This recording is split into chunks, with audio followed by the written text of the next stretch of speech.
یا رحیم یا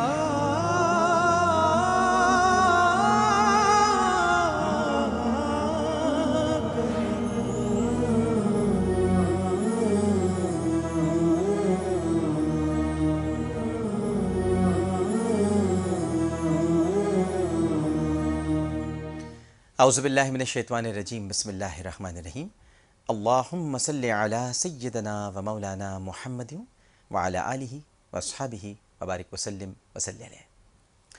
السلام علیکم ناظرین اور جمعہ کریم۔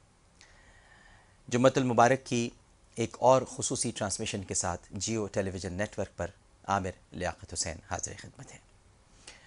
اللہ کا 100,000 شکر ہے کہ پروردگار نے اپنی عطا سے، اپنے کرم سے، اپنے فضل سے اور اپنے صفت رحم سے ہم سب کو ایک مرتبہ پھر جمعۃ المبارک کی برکتیں اور سعادتیں سمیٹنے کے لیے حیات عطا فرما دی، تاکہ ہماری سانسیں اس مبارک دن کی مبارک ساعتوں کو محسوس بھی کر سکیں اور ان میں زندہ بھی رہ سکیں۔ جمعہ جیسا کہ آپ جانتے ہی ہیں ناظرین محترم کہ ہم مسلمانوں کے لیے کتنا اہم ترین دن ہے۔ بدقسمتی بس یہ ہے جس کا ہر بار ہی تذکرہ کرتا ہوں کہ ہم رہتے تو اسلامی ملک میں ہیں، کہتے ہیں، رہتے بھی ہیں اور کہتے بھی ہیں۔ آئین اور قانون میں اس کو اسلامی ملک کہا جاتا ہے، پاسپورٹ پہ بھی لکھا ہوتا ہے اسلامک ریپبلک آف پاکستان، اسلامی جمہوریہ پاکستان، لیکن یہاں پر جمعۃ المبارک کی چھٹی نہیں دی جاتی، یہاں جمعہ نہیں منایا جاتا۔ بہت سارے دلائل بھی دیے جاتے ہیں اور یہ کہا جاتا ہے کہ بھائی دیکھیے ہمیں دنیا کے ساتھ چلنا ہے، اگر ہم جمعے کی چھٹی کر دیں گے تو ساری دنیا میں جمعے کو کام ہو رہا ہوتا ہے، ہماری معیشت بیٹھ جائے گی، ٹھپ ہو جائے گی۔ تو معیشت ویسے بھی ابھی اٹھی کون سی ہے، خود ٹھپ ہی ہے، ڈالر 100 سے زیادہ کا ہو چکا ہے۔ لیکن ان کے لیے جواب ہے متحدہ عرب امارات کا، ان کے لیے جواب ہے بحرین کا، ان کے لیے جواب ہے قطر کا، دوحہ کا، ان کے لیے جواب ہے سعودی عرب کا۔ یہ بھی تو دنیا کے ساتھ چلتے ہیں، لیکن یہاں پر تو جمعے کی چھٹی ہوتی ہے۔ انہیں سے کوئی غرض نہیں کہ دنیا جمعۃ المبارک کو کام کر رہی ہے کہ نہیں کر رہی، لیکن ان کے یہاں چھٹی ہوتی ہے۔ کیونکہ یہ اس وجہ سے نہیں کہ ان کے یہاں چھٹی ہوتی ہے، یہ قرآن کی آیت سے استدلال کرتے ہیں، قرآن کے حکم سے، جس میں سب کام چھوڑ دینے کا حکم دیا گیا ہے۔ جمعے کی اذان ہوتے ہی سارے کام کاج چھوڑ دینے کا حکم ہے۔ اس کا مطلب ہے کہ کوئی کام ہونا ہی نہیں چاہیے آج کے دن، کیونکہ یہ قرآن کا حکم ہے، نص قرآنی ہے۔ لیکن اب کیا کیا جائے، یہ باتیں تو وہاں سمجھائی جائیں جہاں دین سے محبت ہو، اللہ اور اس کے رسول صلی اللہ علیہ وآلہ وسلم سے پیار ہو، لیکن جہاں ہر میزبان ہی ایک چلتی پھرتی قرآن کی تشریح بنا ہوا ہو، اور جو وہ بہتر سمجھ رہا ہو وہ کہتا ہو جی یہی اسلام ہے جو میں بتا رہا ہوں آپ کو۔ اگر کانسٹیٹیوشن پر کوئی بحث کرنے لگے تو کہتے ہیں ارے آپ کیسے کانسٹیٹیوشن پر بات کر رہے ہیں، اس کی تو بڑی باریکیاں ہوتی ہیں بھائی، آپ اس کو پڑھ تو لیں۔ لیکن دین پر سب اس طرح سے بات کرتے ہیں کہ جیسے سب دین کے بارے میں جانتے ہیں۔ کچھ روایات اور کچھ احادیث ان کے سامنے آتی ہیں تو پڑھی تو کبھی ہوتی نہیں، تو حیرت سے پوچھتے ہیں یہ بھی کوئی حدیث ہے؟ ہمیں تو لگتا ہے یہ سب غلط ہے، یہ نہیں ہو سکتا، یہ سب چیزیں ایسے یہ فضول باتیں ہیں، استغفر اللہ۔ اب اگر آپ کو نہیں معلوم کہ کوئی حدیث ہے یا کوئی واقعہ ہے یا نبی کریم صلی اللہ علیہ وآلہ وسلم سے ثابت ہے، یہ آپ کی کم علمی اور کم فہمی اور بلکہ کج علمی ہے، تو اس کا آپ مظاہرہ یوں تو نہ کیجئے کہ آپ کو جیسے کہ سب پتہ ہے۔ تو یہ ہمارے ہاں چل پڑا ہے۔ تو اب اس پرفتن دور میں ہم جمعہ کریم کی ٹرانسمیشن کے علاوہ اور کر ہی کیا سکتے ہیں ناظرین محترم؟ کم از کم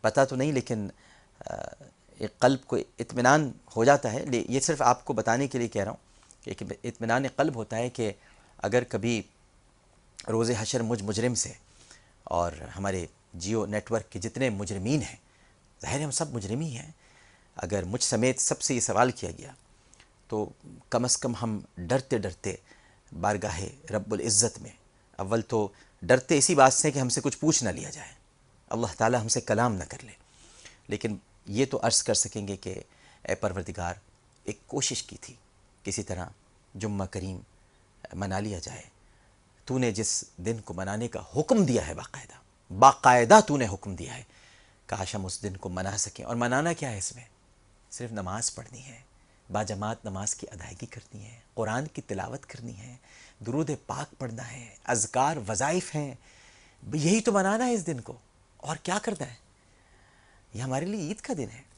بہرحال یہ باتیں تو آپ سے ہوتی رہیں گی، اور اس وقت قاری صاحب سوچ رہے ہوں گے کہ مجھے انہوں نے بٹھا رکھا ہے اور اپنی گفتگو کیے جا رہے ہیں، تو ہم قاری صاحب کی طرف بڑھتے ہیں، لیکن اس سے پہلے میں آپ کے سامنے ونرز کے نام رکھنا چاہوں گا۔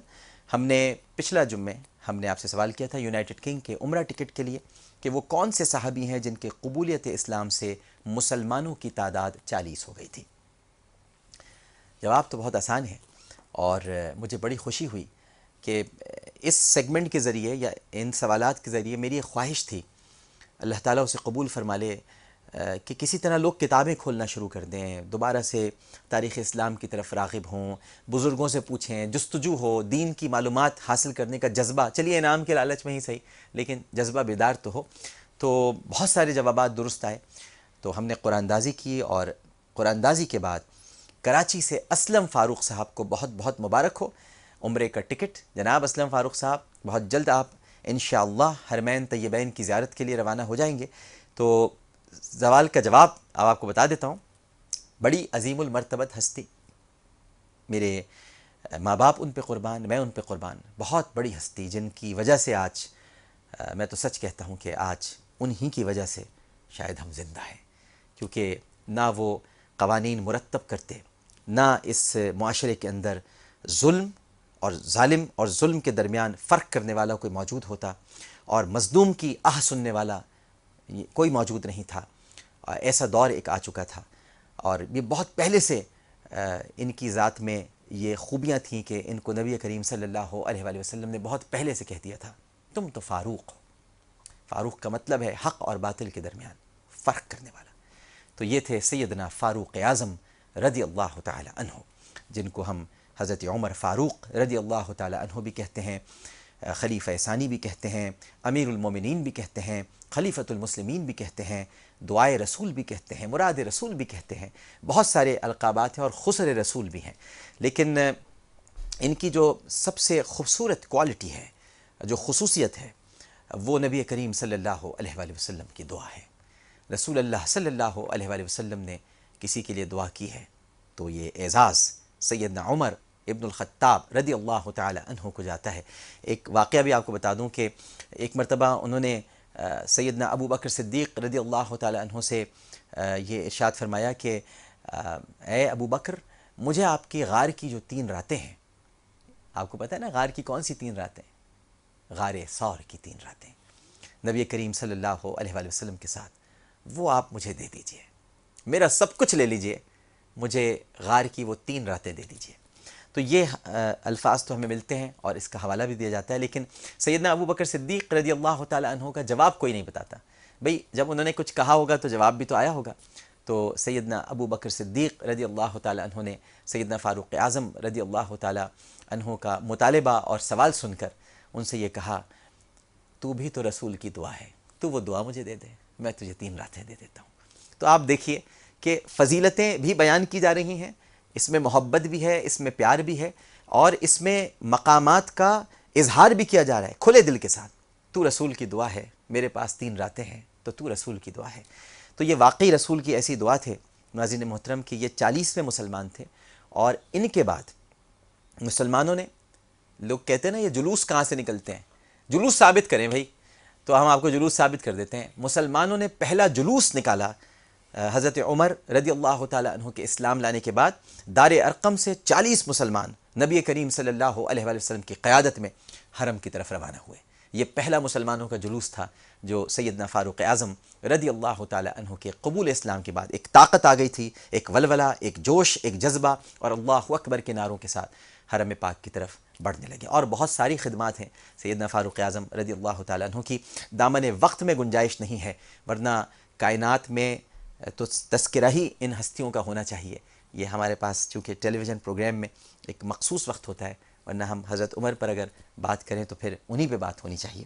اور دوسرا سوال ہم نے آپ سے کیا تھا کہ جو ویسٹ پوائنٹ کے گفٹ ہیمپر کا تھا 30,000 روپے کا گفٹ ہیمپر، اور یہ صرف خواتین کو اس کا جواب دینا تھا کہ ام المومنین حضرت ام حبیبہ رضی اللہ تعالی عنہ کے پھوپھی زاد بھائی کا نام کیا تھا؟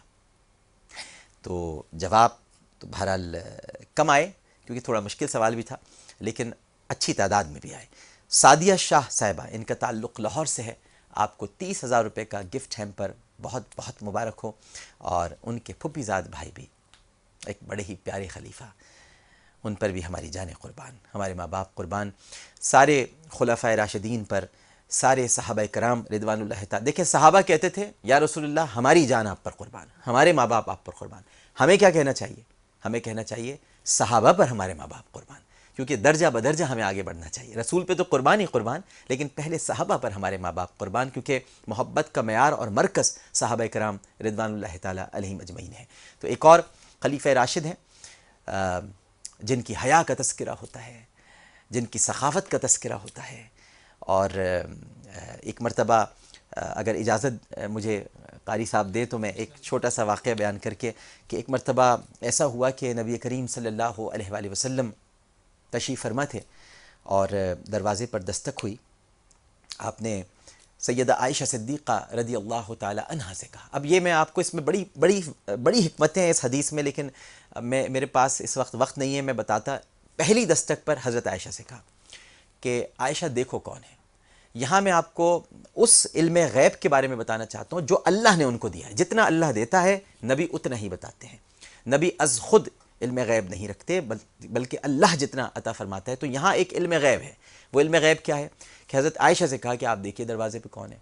اب یہ کیسے پتا کہ دروازے پہ کوئی ایسی ہستی آنے والی ہے کہ جنہیں حضرت عائشہ دیکھ سکتی ہیں؟ بھئی دیکھیں نا، کسی نامحرم کو تو دیکھا ہی نہیں جا سکتا، اور یہ تو نبی کی زوجہ مطہرہ ہیں، اور نبی کریم صلی اللہ علیہ وآلہ وسلم عموماً ہمیشہ خود دروازہ کھولتے تھے، لیکن یہاں کا عائشہ آپ دیکھیے کون ہے۔ وہ چلی گئیں، رسول کا حکم، کوئی پس و پیش سے کام نہیں لیا، گئیں دروازہ کھولا تو حضرت ابو بکر صدیق رضی اللہ تعالیٰ عنہ کھڑے تھے۔ والد ہیں، والد تو پھر والد ہیں، تو وہ تشریف لے آئے۔ جب دوسری بار دستک ہوئی، اب یہاں پر دیکھیں نا، یہاں ایک نقطہ اٹھتا ہے۔ دوسری بار دستک ہوئی تو پھر آپ نے حضرت ابو بکر سے کہا اب آپ جا کر دیکھیے دروازے پر کون ہے۔ یہاں حضرت عائشہ سے نہیں کہا۔ تو حضرت ابو بکر اٹھے، دروازہ کھولا تو حضرت عمر کھڑے تھے۔ اب حضرت عمر ان کے لیے ظاہر ہے کہ محرم ہے، تو حضرت عمر رضی اللہ تعالیٰ عنہ داخل ہوئے۔ تیسری بار دستک ہوئی تو نبی کریم صلی اللہ علیہ وآلہ وسلم نے کہا ٹھہرو، رک جاؤ۔ دونوں نے پوچھا کیا ہوا رسول اللہ؟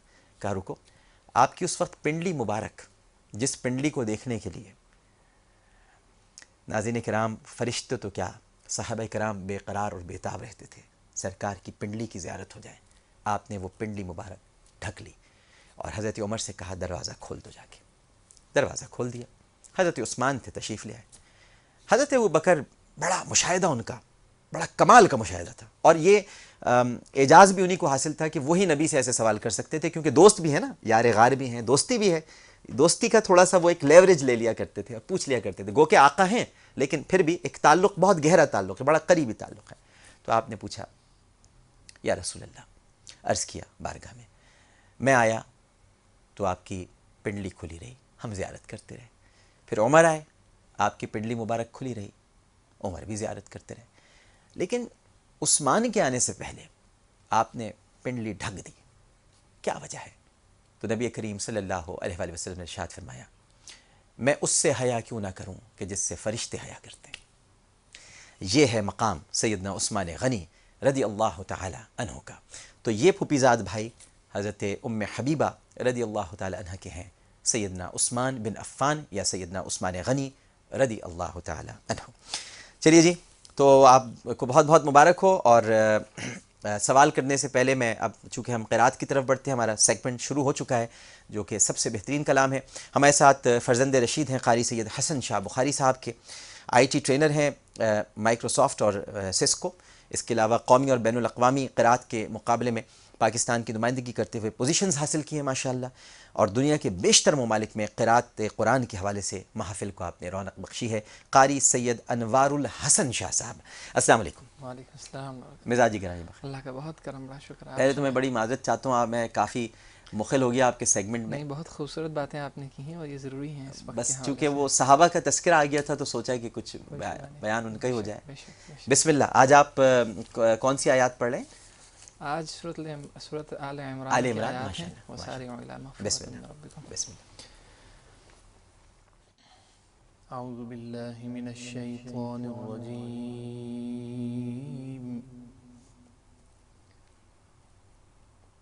بسم اللہ الرحمن الرحیم. سبحان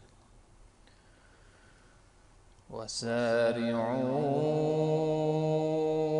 إلى مغفرة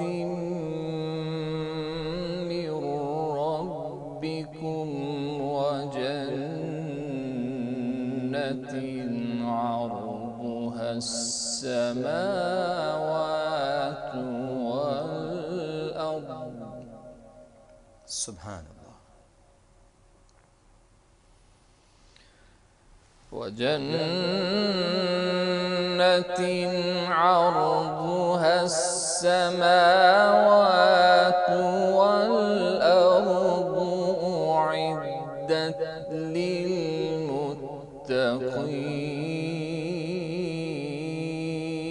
سبحان اللہ. سبحان اللہ.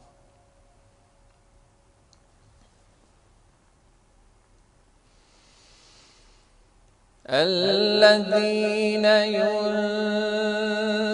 ينفقون في السراء والضراء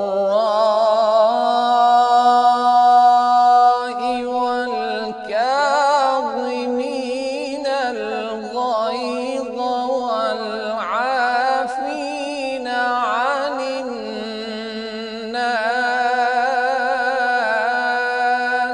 سبحان اللہ. سبحان اللہ.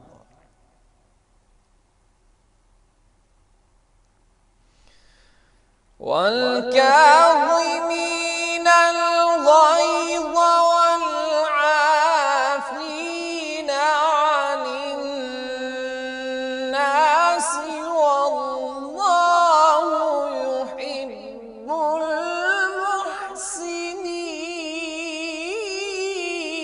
المحسنين. جزاک اللہ. سبحان اللہ.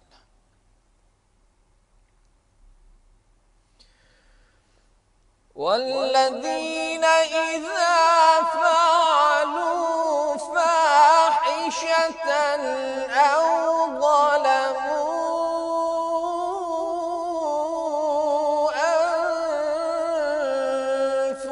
أنفسهم ذكروا الله فاستغفروا لذنوبهم. سبحان اللہ. سبحان اللہ.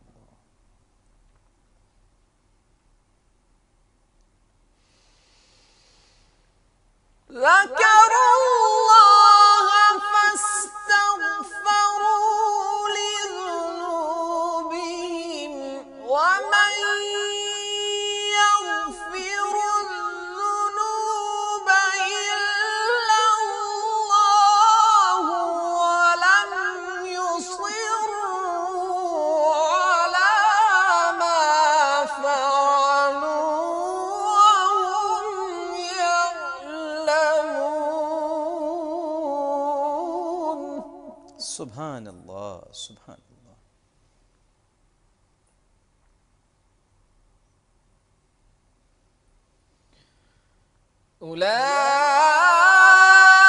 أولئك جزاؤهم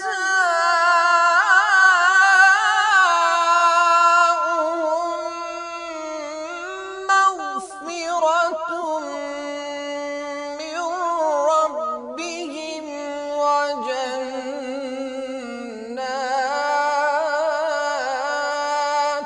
واہ. سبحان اللہ. سبحان اللہ. سبحان اللہ. أولئك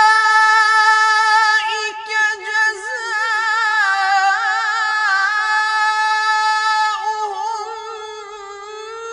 مغفرة من ربهم وجنات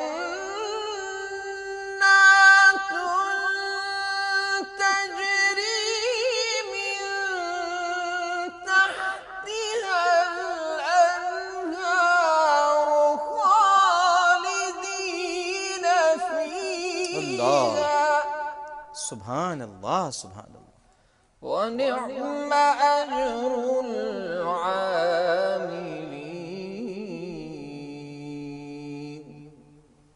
صدق الله العظيم. جزاک اللہ. ماشاء اللہ آج تو آپ نے بڑا لمبا کھینچا بھائی. سبحان اللہ سبحان اللہ. اللہ آپ کو اس کا اجر عطا فرمائے. بہت ہی خوبصورت تلاوت قاری سید انوار الحسن شاہ صاحب نے سورہ آل عمران آیات 133 سے 136 تک، اور اس میں متقین کی صفات بیان کی گئی ہیں، اور اپنے رب کی بخشش اور اس جنت کی طرف تیزی سے بڑھو جس کی وسعت میں سب آسمان اور زمین آ جاتے ہیں، جو پرہیزگاروں کے لیے تیار کی گئی ہے. یہ وہ لوگ ہیں جو فراخی اور تنگی دونوں حالتوں میں خرچ کرتے ہیں، اور غصہ پی جانے والے ہیں، اور لوگوں سے ان کی غلطیوں پر درگزر کرنے والے ہیں، اور اللہ احسان کرنے والوں سے محبت فرماتا ہے. اور یہ ایسے لوگ ہیں کہ جب کوئی برائی کر بیٹھتے ہیں یا اپنی جانوں پر ظلم کر بیٹھتے ہیں تو اللہ کا ذکر کرتے ہیں، پھر اپنے گناہوں کی معافی مانگتے ہیں. اور اللہ کے سوا کون گناہوں کی بخشش کرتا ہے؟ اور پھر جو گناہ وہ کر بیٹھتے تھے ان پر جان بوجھ کر اصرار بھی نہیں کرتے ہیں. یہ وہ لوگ ہیں جن کی جزا ان کے رب کی طرف سے مغفرت ہے، اور ایسے باغات ہیں جن کے نیچے نہریں رواں ہیں، وہ ان میں ہمیشہ رہنے والے ہیں، اور نیک عمل کرنے والوں کا کیا ہی اچھا صلہ ہے. ناظرین محترم، کسی کا اگر دل مضطرب ہو اور قرار نہ آ رہا ہو، اطمینان نہ ہو رہا ہو، تو میں اس سے یہ گزارش کروں گا کہ وہ ان آیات کی تلاوت کر لیا کریں. دلوں کو قرار آ جائے گا، سکون مل جائے گا، کیونکہ ان آیات میں رب ذوالجلال نے اپنے بندوں کو مغفرت طلب کرنے اور جنت کی جستجو کرنے کی تلقین کی ہے، اور اس جنت کے حوالے سے اعلان فرمایا ہے کہ یہ پرہیزگاروں کے لیے تیار کی گئی ہے، اور پھر ان پرہیزگاروں کی نشانیاں بیان فرمائی ہیں. پہلی نشانی تو یہ بیان فرمائی ہے کہ جو خوشحالی اور تنگی دونوں حالتوں میں خرچ کرنے والے ہیں. اب اگر کوئی پریشان ہے، خوشحالی میں بھی خرچ کرتا ہے، تنگی میں بھی، اگر اس کے پاس کچھ نہیں ہے پھر بھی دے دیتا ہے، اور دل اس کا پریشان ہے، پڑھے. یہاں تو بشارتیں موجود ہیں اس کے لیے. احادیث صحیحہ میں اللہ کی راہ میں خرچ کرنے کی بڑی فضیلتیں بیان کی گئی ہیں. دیکھیے صحیح بخاری اور صحیح مسلم میں حضرت ابو ہریرہ رضی اللہ تعالیٰ عنہ سے روایت ہے کہ نبی کریم صلی اللہ علیہ وآلہ وسلم نے ارشاد فرمایا کہ اللہ تعالیٰ فرماتا ہے کہ اے آدم کے بیٹے، تو خرچ کر، میں تجھ پر خرچ کروں گا، یعنی تجھے دوں گا. اسی طرح صحیح بخاری اور صحیح مسلم میں حضرت عبداللہ ابن عمر رضی اللہ تعالیٰ عنہ بیان کرتے ہیں کہ اللہ کے رسول صلی اللہ علیہ وآلہ وسلم نے ارشاد فرمایا، اوپر والا ہاتھ نیچے والے ہاتھ سے بہتر ہے. اور اوپر والا ہاتھ تو خرچ کرنے والا اور دینے والا ہاتھ ہے، اور نیچے والا مانگنے والا اور لینے والا ہاتھ ہے. دوسری صفت یہاں پر بیان فرمائی ہے کہ وہ غصہ پی جانے والے ہیں. دیکھیں پہلے تو بتا دیا کہ یہ فراخی اور تنگی میں خرچ کرتے ہیں. فراخی میں خرچ کرنا چلیے بہت اچھی بات ہے، لیکن تنگی میں خرچ کرنا یہ تقوی کی بات ہے. تو فراخی اور تنگی یہاں دونوں کو تقوی میں شامل کر لیا، کیونکہ بھئی جس کے پاس مال آ جاتا ہے، ہم نے یہ بھی دیکھا ہے، مشاہدے میں بات آئی ہے کہ وہ بھی خرچ کرنے سے بڑا کتراتا ہے، بخیل ہو جاتا ہے. بخیل تو وہی ہوگا نا بھئی جس کے پاس مال ہوگا، غریب تو بخیل نہیں ہو سکتا. تو پھر بخیل کیوں کہا گیا؟ بخیل اسی کو کہیں گے جو مالدار ہوگا. تو بعض ایسے بھی مالدار ہوتے ہیں جو خرچ نہیں کرتے، لیکن بعض ایسے بھی نادار اور مفلس ہوتے ہیں جن کے پاس اگر ایک کھجور ہی کیوں نہ ہو وہ بھی راہ خدا میں دے دیتے ہیں. اس کے بعد پھر غصہ پینا، یہ بڑا مشکل کام ہے. اور میں اپنے تجربے سے بات کرتا ہوں، بھائی مجھے بھی بہت غصہ آتا ہے، بڑا مشکل کام ہوتا ہے. غصہ پینا بڑا مشکل کام ہے. اس لیے احادیث میں اس کی بڑی فضیلت وارد ہوئی ہے. عمدۃ التفسیر میں نبی کریم صلی اللہ علیہ وآلہ وسلم کا یہ ارشاد نقل کیا گیا ہے کہ جو بندہ غصے کا گھونٹ اللہ سبحانہ و تعالیٰ کی رضا حاصل کرنے کے لیے پیتا ہے، وہ سب گھونٹوں سے افضل اور نہایت اجر و ثواب کا باعث ہے. غصہ تو آتا ہے، دیکھیں غصہ فطرت ہے، غصے سے آپ رک نہیں سکتے. لیکن اب یہ ڈپینڈ کرتا ہے آپ کو کس بات پر غصہ آ رہا ہے. اگر دین کا کوئی معاملہ ہے اور مثال کے طور پر کسی بدبخت نے نبی کریم صلی اللہ علیہ وآلہ وسلم کی شان اقدس میں توہین کی تو کیا غصہ نہیں آئے گا؟ یہ تو پھر حرام نہیں. اسی طرح اگر شاعر اسلام کا مذاق اڑایا جا رہا ہے، قرآن پاک کے اوراق کو جلایا جا رہا ہے معاذ اللہ، یا ہم دیکھ رہے ہیں کہ بیرا روی پھیل گئی ہے، معاشرہ تباہ ہوتا جا رہا ہے، تو خون کی گھونٹ تو پیتا ہے انسان، غصہ تو آتا ہے. لیکن اس غصے کا اظہار کے طریقے ہوتے ہیں. اب اس کا اظہار کا بہترین طریقہ یہ ہے کہ آپ اصلاح کیجئے، لوگوں کو درست کیجئے. پہلی والی صورت میں نہیں، پہلی والی صورت میں تو پھر آپ نے گستاخ رسول کا معاملہ تو بڑا مختلف ہے، وہاں تو معافی کی کوئی گنجائش نہیں ہے. لیکن باقی صورتوں میں تو آپ نے اصلاح کرنی ہے. لیکن کچھ غصے ایسے ہوتے ہیں، بھئی کھانے میں نمک کم زیادہ پڑ گیا یا کم ہو گیا، بیوی پر غصہ اتار رہے ہیں جناب، کپڑے استری نہیں ہوئے غصہ اتار رہے ہیں، بچوں کو مار رہے ہیں، گھر میں اگر ساس آ گئی ہیں رہنے کے لیے تو غصہ آ رہا ہے بھئی یہ کیوں آئی ہیں. یہ جو سب چیزیں ہیں ان سے رکنا چاہیے اور یہ پی لینا چاہیے. جامع ترمذی اور سنن ابی داؤد میں ہے، نبی کریم صلی اللہ علیہ وآلہ وسلم نے فرمایا کہ جو اپنا غصہ پی جائے باوجود یہ کہ وہ اسے نافذ کرنے کی قدرت رکھتا ہو، اللہ تعالیٰ اسے تمام مخلوقات کے سامنے بلا کر اس بات کا اختیار دے گا کہ وہ حوروں میں سے جسے چاہے اپنے لیے منتخب کر لے. ظفر آدمی نہ اس کو جانیے گا، خواہ ہو کیسا ہی صاحب فہم و ذکا، جسے عیش میں یاد خدا نہ رہی، جسے تیش میں خوف خدا نہ رہا. تیسری صفت جو بیان کی گئی ہے وہ یہ ہے کہ لوگوں سے ان کی غلطیوں پر درگزر کرنے والے. اب یہ بھی بڑا مشکل کام ہے. معاف کرنا دنیا کا سب سے مشکل کام ہے ناظرین، اور اللہ اسی پر اجر دیتا ہے. کیونکہ دیکھیں اس نے تو صاف کہہ دیا ہے تمہیں بدلہ لینے کی ہم نے قوت دی ہے، طاقت دی ہے، تم لینا چاہو تو لے لو، قصاص لینا چاہو تو لے لو. ظاہر ہے کہ قصاص میں تو آپ کی نجات ہے، قصاص میں تو بڑی بھلائی ہے، لیکن ساتھ ساتھ یہ بھی فرمایا معاف کر دو گے تو پھر اجر ملے گا. تو یہ ایک بڑا مشکل کام ہے لیکن بڑا اجر ہے.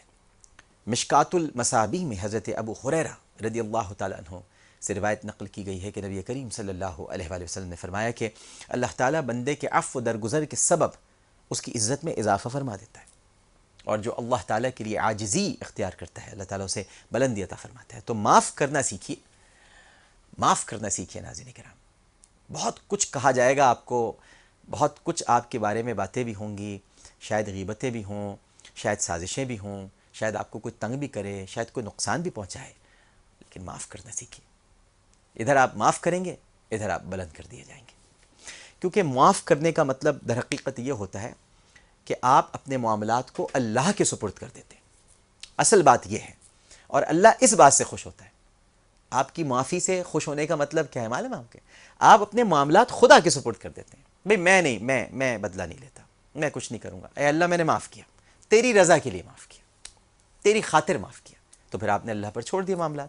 تو جب اللہ پر کوئی چیز چھوڑیں گے تو بادشاہ کے در سے تو انعامات ہی ملتے ہیں، بادشاہ کے در سے تو اچھی چیز ملے گی، بادشاہ کے در سے کوئی خراب چیز تو آپ کو ملے گی نہیں. اور جو بادشاہوں کا بادشاہ ہو پھر وہ آپ کو کیا عطا فرمائے گا؟ وہ آپ کے مقام کو، آپ کے نام کو، آپ کی عزت کو بلند کر دے گا.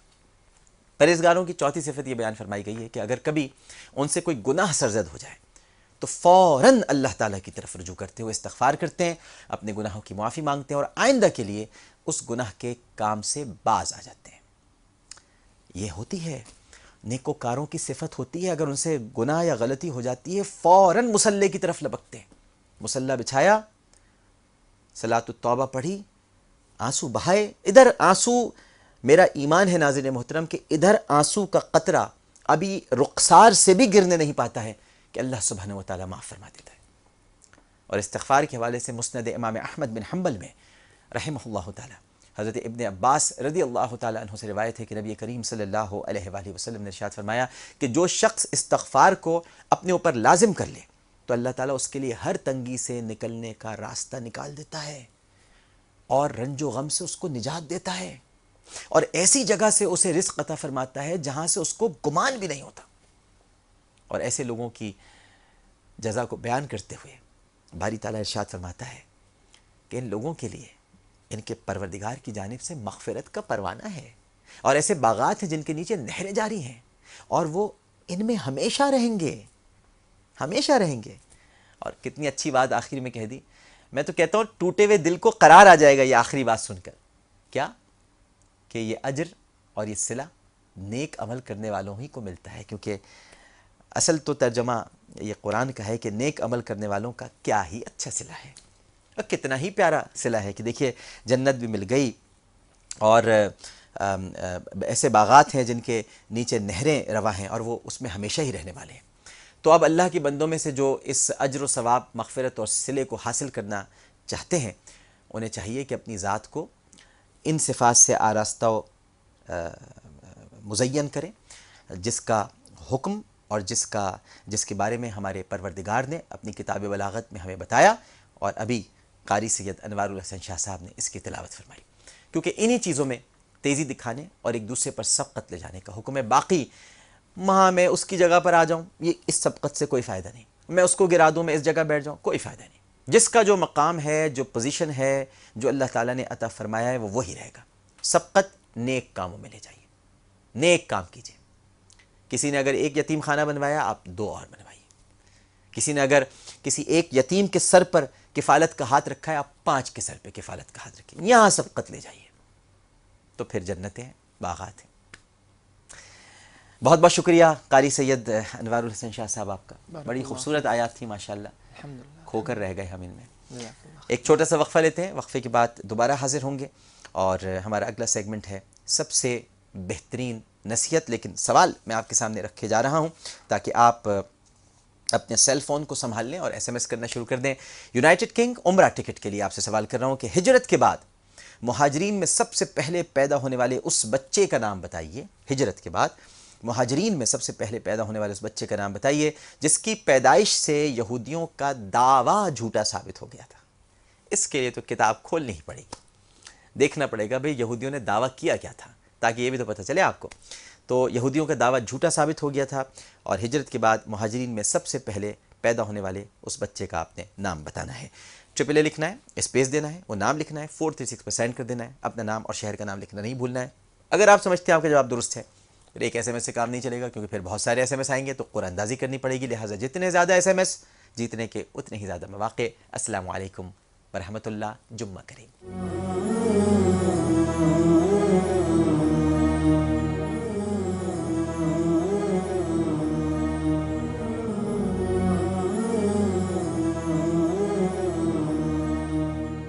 السلام علیکم ورحمۃ اللہ۔ سب سے بہترین نصیحت، یعنی اب جو سیگمنٹ آپ ملاحظہ فرما رہے ہیں، یہ نبی کریم صلی اللہ علیہ وآلہ وسلم کی حدیث پاک کا سیگمنٹ ہے۔ ہم میں سے سب کی یہ خواہش ہوتی ہے ناظرین محترم کہ میری بھی ہے، آپ کی بھی ہوگی، اور میرا ایمان اور یقین ہے کہ تمام مومنین اور مومنات کی یہی خواہش ہے کہ ہم کیا ایسا کریں کہ نبی کریم صلی اللہ علیہ وآلہ وسلم کے قریب ہو جائیں۔ یقیناً ہے آج جو میں آپ کو حدیث اس وقت سنا رہا ہوں، بیان کرنے جا رہا ہوں، یہ وہ حدیث ہے جس کو سننے کے بعد آپ کو یہ معلوم ہو جائے گا کہ ہم کیا ایسا کریں کہ نبی کریم صلی اللہ علیہ وآلہ وسلم کے قریب ہو جائیں۔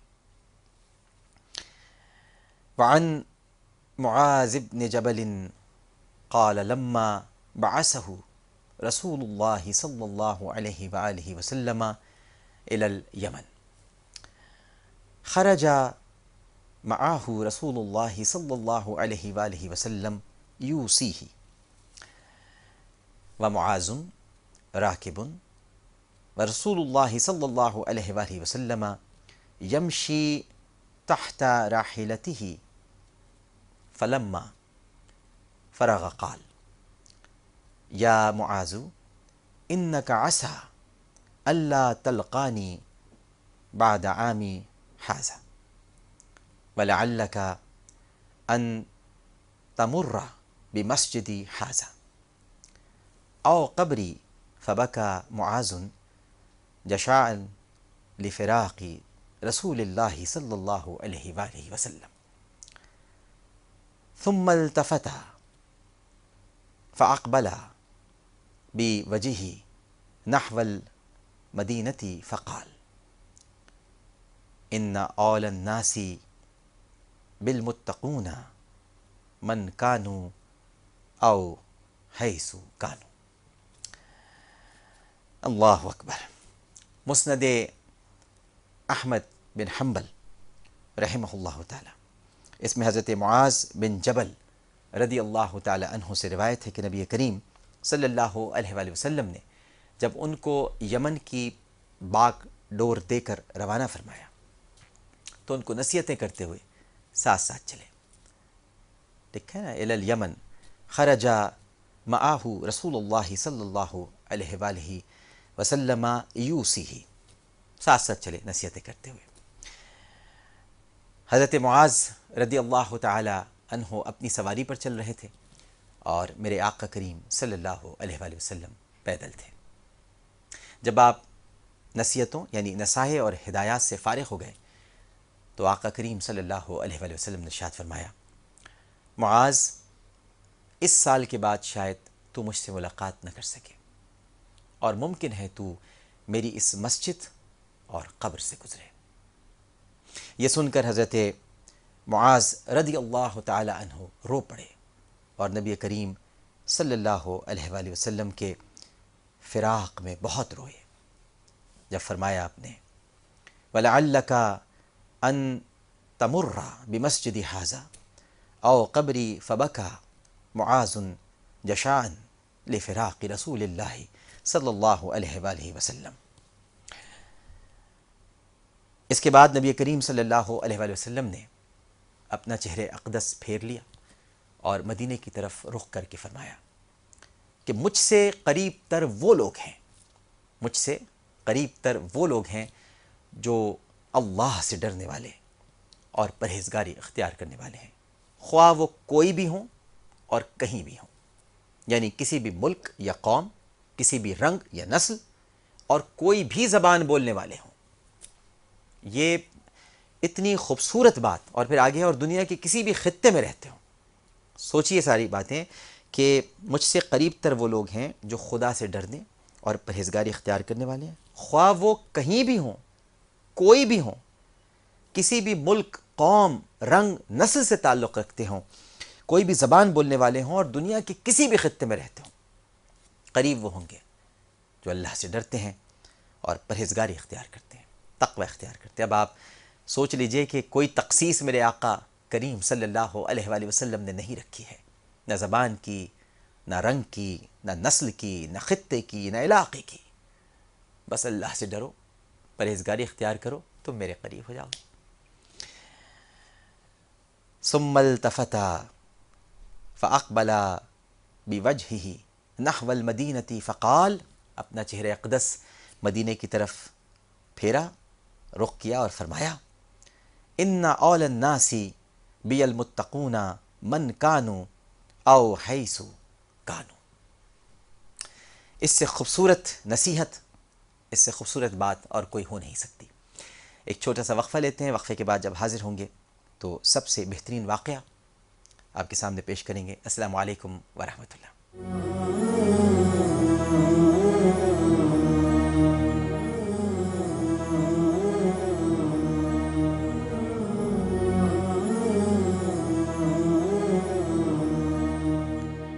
السلام علیکم ورحمۃ اللہ، اور اب ہمارا سیگمنٹ ہے سب سے بہترین واقعہ۔ آج ہم ہماری ماں ام المومنین سیدہ میمونہ رضی اللہ تعالی عنہا، ان کے بارے میں آپ کو کچھ بتائیں گے۔ خاص طور پر آپ نے دیکھا ہوگا کہ ہر جمعۃ المبارک میری چونکہ یہ خواہش بھی ہوتی ہے، میری کوشش بھی ہے، اللہ تعالیٰ اسے اپنی بارگاہ میں قبول فرمائے، کہ زیادہ تر چونکہ خواتین یہ نشریات ہماری دیکھ رہی ہوتی ہیں تو خواتین سے متعلق گفتگو ہو، جو اسلام کی وہ روشن صحابیات ہیں، وہ امہات المومنین ہیں کہ جن کا تذکرہ بوجوہ نہ جانے کیوں ہم لوگ کرتے نہیں ہیں۔ ہم روایات بیان کرتے ہیں، ذکر کرتے ہیں بزرگوں کا، لیکن ہم اپنی ماؤں کو بھول جاتے ہیں، صحابیات کو بھول جاتے ہیں۔ بڑا کردار ہے ان کا۔ تو میں کوشش کرتا ہوں کہ ہر ہفتے یہ جو سب سے بہترین واقعہ ہے اس کا تعلق اسلام کی اس بیٹی سے ہو، اس ماں سے ہو، یعنی اس عورت سے ہو جس کی وجہ سے اسلام کے پیغام میں اور اسلام کو پھیلانے اور اس کی وسعت میں ایک رنگ ہی نہیں ہے بلکہ ایک خوشبو سی ہے جو مہک رہی ہے۔ اگر یہ عورت نہ ہوتی تو شاید اسلام کے اندر جو خوشبو ہم تک جو مہک پہنچی ہے، کیسے بھول جائیں حضرت خدیجۃ الکبریٰ رضی اللہ تعالی عنہ کو۔ آپ کا مال، آپ کی دولت، آپ کی قوت، سب کچھ اسلام کے لیے آپ نے دے دی تھی، عطیہ کر دی تھی، ہبہ کر دی تھی، اور پھر اسلام کو توانائی ملی۔ تو آج ہیں حضرت میمونہ رضی اللہ تعالی عنہ۔ آپ کا نام میمونہ تھا، والد کا نام حارث بن حزن قرشی تھا، والدہ کا نام ہند بنت عوف تھا، اور وہ قبیلہ حمیر سے تعلق رکھتی تھی۔ پہلا نکاح مسعود ابن ثقفی سے ہوا، انہوں نے کسی وجہ سے آپ کو طلاق دے دی۔ پھر ابو درہم بن عبد العزیٰ کے نکاح میں آئیں، 7 ہجری میں انہوں نے بھی وفات پالی۔ اب حضرت میمونہ رضی اللہ تعالی عنہا بیوہ تھی۔ ہوا یہ کہ اسی سال میرے اور آپ کے آقا و مولا حضرت محمد مصطفیٰ صلی اللہ علیہ وآلہ وسلم عمرے کے لیے مدینہ منورہ سے مکۃ المکرمہ روانہ ہوئے۔ تو آپ کے عم محترم یعنی حضرت عباس بن عبد المطلب رضی اللہ تعالی عنہ نے حضرت میمونہ رضی اللہ تعالی عنہ سے نکاح کر لینے کی تحریک کی، یعنی بات چلائی۔ آقا کریم صلی اللہ علیہ وآلہ وسلم رضامند ہو گئے، چنانچہ شوال 7 ہجری میں نبی کریم صلی اللہ علیہ وآلہ وسلم کا حضرت میمونہ سے نکاح ہوا۔ مہر 500 درہم ادا کیا گیا، اور عمرے سے فارغ ہو کر مکے سے 10 میل کے فاصلے پر بمقام شرف حضور صلی اللہ علیہ وآلہ وسلم نے قیام فرمایا، اور سیدہ میمونہ رضی اللہ تعالی عنہ کو ساتھ لے کر مدینہ منورہ تشریف لے گئے۔ یہاں آپ کو میں یہ بھی بتا دینا چاہتا ہوں ناظرین محترم کہ سیدہ میمونہ رضی اللہ تعالی عنہ نبی کریم صلی اللہ علیہ وآلہ وسلم کی آخری زوجہ تھی، یعنی ان سے نکاح کے بعد میرے آقا صلی اللہ علیہ وآلہ وسلم نے اپنے پردہ فرمانے تک کوئی اور نکاح نہیں کیا۔ حضرت میمونہ رضی اللہ تعالی عنہ نہایت خدا ترس اور متقی تھی، اور سیدہ عائشہ صدیقہ رضی اللہ تعالی عنہ نے ان کے متعلق ارشاد فرمایا ہے کہ میمونہ ہم سب سے زیادہ اللہ سے ڈرنے والی اور صلہ رحم کرنے والی تھی۔ ہوا یہ کہ مدینہ منورہ میں ایک دفعہ ایک عورت سخت بیمار ہوئی۔ اس نے منت مانگی کہ اگر اللہ جل مجدہ نے مجھے شفا دی تو بیت المقدس یا بیت المقدس میں جا کر نماز پڑھوں گی۔ اللہ تعالیٰ نے اسے شفا دی، اور اس نے اپنی منت پوری کرنے کے لیے بیت المقدس جانے کا ارادہ کیا۔ سفر پر روانہ ہونے سے قبل حضرت میمونہ سے رخصت ہونے آئی اور تمام ماجرا بیان کیا۔ حضرت میمونہ رضی اللہ تعالی عنہ نے اسے سمجھایا کہ مسجد نبوی میں نماز پڑھنے کا ثواب دوسری مساجد میں نماز پڑھنے کے ثواب سے 1000 گنا زیادہ ہے۔ تم بیت المقدس جانے کے بجائے مسجد نبوی میں ہی نماز پڑھ لو، ثواب بھی زیادہ ہوگا اور منت بھی پوری ہو جائے گی۔ کہ مسجد نبوی اللہ کو بیت المقدس سے زیادہ محبوب ہے۔ اس عورت نے آپ کی بات مان لی۔ ایک دن حضرت عبداللہ ابن عباس رضی اللہ تعالیٰ عنہ آپ کی خدمت میں اس حالت میں آئے کہ سر کے بال بکھرے ہوئے تھے۔ آپ نے دریافت فرمایا کہ بیٹے پراگندہ منہ کیوں ہو؟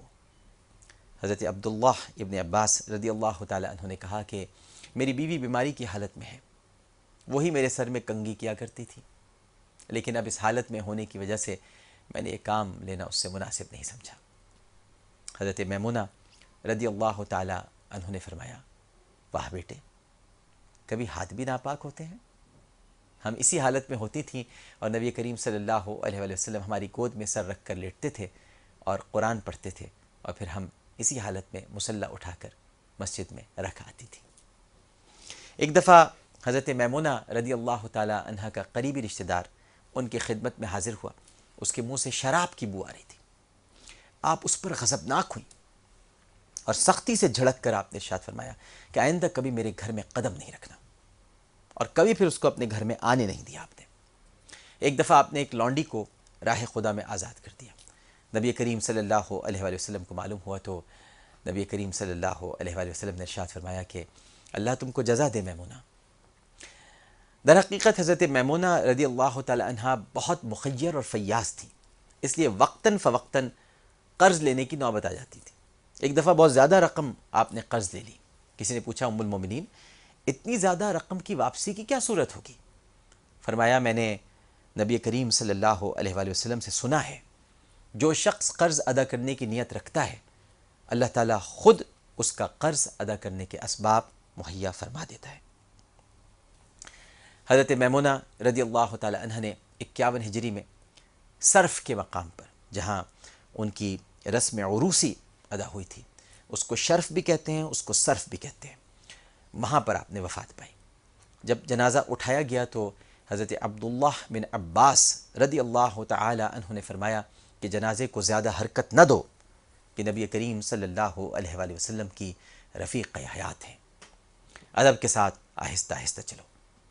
حضرت عبداللہ ابن عباس رضی اللہ تعالی عنہ نے نماز جنازہ پڑھائی اور قبر میں اتارا۔ حضرت میمونہ رضی اللہ تعالی عنہ سے 46 احادیث مروی ہیں، اور ان کے راویوں میں حضرت عبداللہ ابن عباس رضی اللہ تعالی عنہ اور حضرت عبداللہ بن شداد رضی اللہ تعالی عنہ اور دیگر صحابہ کرام رضوان اللہ تعالی علیہ مجمعین شامل ہیں۔ حضرت عباس رضی اللہ تعالی عنہ کی بیوی حضرت ام الفضل آپ کی حقیقی بہن تھی، اور اس رشتے سے حضرت عبداللہ ابن عباس رضی اللہ تعالی عنہ آپ کے بھانجے تھے۔ آپ جب مدینہ منورہ سے مکۃ المکرمہ جائیں اور وہ راستہ جہاں مسجد تنعیم پڑھیں، راستے میں مسجد تنعیم جس کو مسجد عائشہ بھی کہا جاتا ہے، تو جب آپ مدینہ منورہ سے آ رہے ہوں گے تو مسجد تنعیم سے آدھا کلومیٹر دور آپ کو ایک مقام ایسا ملے گا جو تھوڑا سڑک کے اوپر آیا ہوا ہے، یعنی سڑک بھی ہے اور ایسا لگتا ہے کہ جیسے وہ سڑک کے اوپر وہ جگہ آ گئی ہے۔ یہ حضرت میمونہ رضی اللہ تعالی عنہ کی قبر مبارک ہے۔ آپ کو میں حیرت انگیز بات بتاؤں، کیونکہ میں اس بات کا خود گواہ بھی ہوں۔ جب میں وزیر تھا تو میرا چونکہ کافی آنا جانا رہتا تھا حجاج کرام کے سلسلے میں، تو میں اکثر و بیشتر ان مبارک ہستیوں کی قبور کی زیارت کے لیے جاتا تھا۔ وہاں میں نے دریافت کیا کہ یہ قبر مبارک جو ہے یہ سڑک پر کیوں ہے، سڑک اس پر کیوں ہے، یہ تو سڑک پر آ رہی ہے۔ تو مجھے بہت حیرت انگیز بات وہاں کے معماروں نے بتائی اور جو انجینئرز تھے کہ کئی مرتبہ حکومت نے کوشش کی کہ اس قبر کو یہاں سے ہٹا دیں، یہاں تک کہ بلڈوزر بھی چلائے گئے، لیکن قبر کا بال بھی بیکا نہیں ہوا، بلکہ اس جگہ کا بھی بال بیکا نہیں ہوا۔ اس کے بعد یہ فیصلہ کیا گیا حکومت کی طرف سے کہ یہ نبی کریم صلی اللہ علیہ وآلہ وسلم کی زوجہ مطہرہ کی قبر ہے، اس کو نہ چھیڑا جائے، سڑک ہٹ کے بنا لی جائے لیکن ان کی قبر کو نہ ہٹایا جائے۔ تو یہ ایک جیتی جاگتی کرامت ہے حضرت میمونہ رضی اللہ تعالی عنہ کی کہ سڑک بھی وہاں پر موجود ہے اور آپ کی قبر اطہر بھی موجود ہے۔ لوگ اکثر و بیشتر وہاں اتر جاتے ہیں اور پھر ادھر اس کی زیارت کرتے ہیں اور یقیناً اذکار اور وہاں دعائیں پڑھتے ہیں۔ ایک چھوٹا سا وقفہ لیتے ہیں، وقفے کے بعد جب ہم حاضر ہوں گے تو سب سے بہترین عقیدت، اور آج آپ دیکھیے گا کہ سب سے بہترین عقیدت کیا ہے، لیکن پہلے ایک وقفہ۔ السلام علیکم ورحمۃ اللہ۔